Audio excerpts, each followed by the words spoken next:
saya Denada Putri dengan nomor NIM 858182903.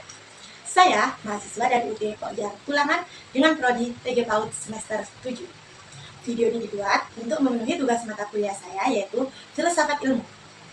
Di sini saya akan mempresentasikan tentang mendeskripsikan 3 landasan utama filsafat pendidikan, antara lain ontologi, epistemologis, aksiologis, dan implikasinya dalam pendidikan dasar.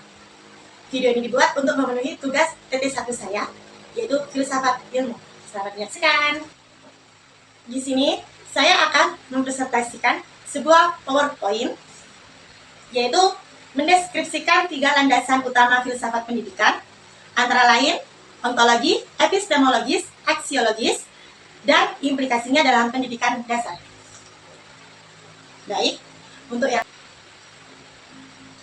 yang slide pertama, 3 landasan tersebut antara lain ontologis, epistemologis, aksiologis, beserta kesimpulannya.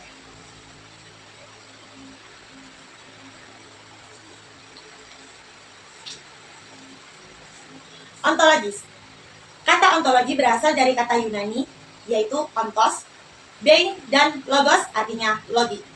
Jadi, ontologi adalah the theory of being could be, teori tentang keberadaan sebagai keberadaan, atau ilmu tentang yang ada. Ontologis diartikan sebagai suatu cabang metafisika yang berhubungan dengan kajian mengenai eksistensi itu sendiri. Ontologis mengkaji sesuatu yang ada. Menurut Dellinggi, ontologi adalah bagian dari filsafat dasar yang mengungkap makna dari sebuah eksistensi yang pembahasannya meliputi persoalan-persoalan sebagai berikut. Ada 2 poin. Yang pertama, apakah artinya ada, hal yang ada, dan yang kedua, apakah golong-golongan dari hal yang ada. Selanjutnya, makna ontologis dalam pendidikan. Ada 2 makna. Yang pertama, makna ontologi dalam pendidikan itu sendiri merupakan analisis tentang objek materi dari ilmu pengetahuan, berisi mengenai hal-hal yang bersifat empiris serta mempelajari mengenai apa yang ingin diketahui manusia dan objek apa yang diteliti. Jadi, hubungan ontologi dengan pendidikan menempati posisi landasan yang terdasar dari fondasi ilmu, di mana disitulah terletak undang-undang dasarnya dunia ilmu. Dan makna yang kedua, tanpa pendidikan, manusia tidak mungkin bisa menjalankan tugas dan kewajibannya di dalam kehidupan. Pendidikan secara khusus difungsikan untuk menumbuh kembangkan segala potensi, kodrat, yang ada dalam diri manusia. Oleh sebab itu, dapat dipahami bahwa ontologi pendidikan berarti pendidikan dalam hubungannya dengan asal mula, eksistensi, dan tujuan kehidupan manusia. Baik, selanjutnya yaitu epistemologis. Epistemologi berasal dari bahasa Yunani, epistem dan logos. Secara epistemologis berarti teori tentang pengetahuan. Epistemologi mengkaji mengenai apa sesungguhnya ilmu, dari mana sumber ilmu, serta bagaimana proses terjadinya. Selanjutnya, definisi lainnya tentang epistemologis. 1.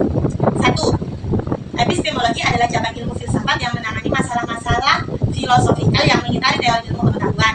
Dan yang kedua, epistemologi adalah pengetahuan sistematis yang membahas tentang terjadinya pengetahuan, sumber pengetahuan, asal mula pengetahuan, metode atau cara memperoleh pengetahuan, validitas dan kebenaran pengetahuan. Yang ketiga, epistemologi adalah cabang atau bagian filsafat yang membicarakan tentang pengetahuan, yaitu tentang terjadinya pengetahuan dan kesahihan atau kebenaran pengetahuan. Dan yang poin keempat, epistemologi adalah cara bagaimana mendapatkan pengetahuan, sumber-sumber pengetahuan, dan ruang lingkup pengetahuan.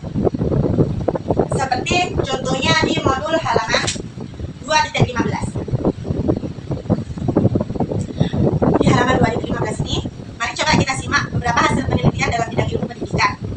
Secara khusus pada pengajaran dan pembelajaran yang diambil dari tahun 1995 hingga 2018. Di sini ada 4 poin.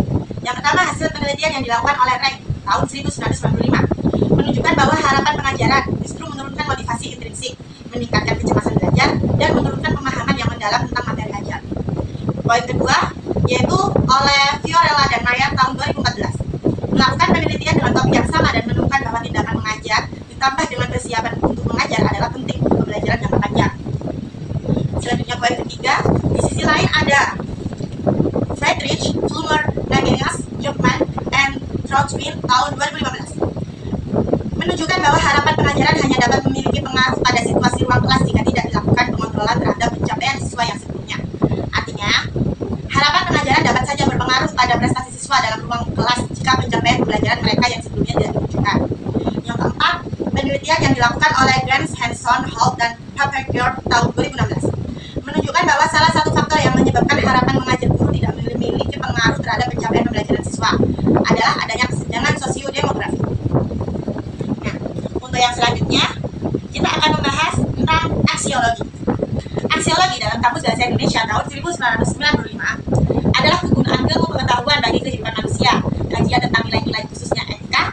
Menurut Bibisono, seperti yang dikutip Surajio tahun 2007, aksiologi adalah nilai-nilai sebagai tolak ukur kebenaran, etika, dan moral sebagai dasar normatif penelitian dan penggalian serta penerapan ilmu. Implikasi aksiologi dalam pendidikan. Implikasi aksiologi dalam dunia pendidikan adalah menguji dan mengintegrasikan nilai tersebut dalam kehidupan manusia dan binekanya dalam kepribadian peserta didik. Pendidikan harus memberikan pemahaman atau pengertian yang baik, benar, bagus, buruk kepada peserta didik secara komprehensif dalam arti dilihat dari segi etika dan nilai sosial. Dalam masyarakat, nilai-nilai itu terintegrasi dan saling berinteraksi. Nilai-nilai di dalam rumah tangga atau keluarga, tetangga, kota, negara adalah nilai-nilai yang tak mungkin diabaikan dunia pendidikan, bahkan sebaliknya harus mendapat perhatian. Baik, ada pula pengertian dari aksiologi adalah cabang filsafat yang membahas tentang nilai, etika, dan tujuan dari penggunaan ilmu dalam kehidupan manusia. Tujuan aksiologi bagi kehidupan adalah memastikan bahwa ilmu pengetahuan digunakan secara bermanfaat, bermoral, dan bertanggung jawab. Artinya ilmu tidak hanya untuk mengetahui sesuatu, tapi juga untuk kebaikan hidup manusia.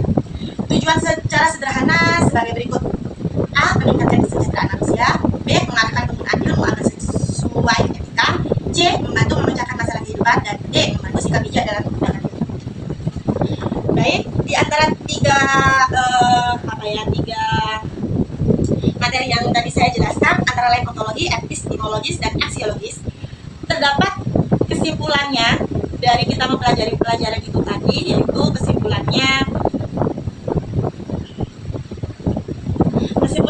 dalam dunia pendidikan. Ontologis membahas apa yang dipelajari, yaitu hakikat ilmu dan peserta didik. Sedangkan epistemologis membahas bagaimana cara memperoleh dan menyampaikan ilmu. Dan aksiologis membahas untuk apa ilmu itu digunakan, yaitu nilai dan manfaatnya dalam kehidupan. Ketiganya saling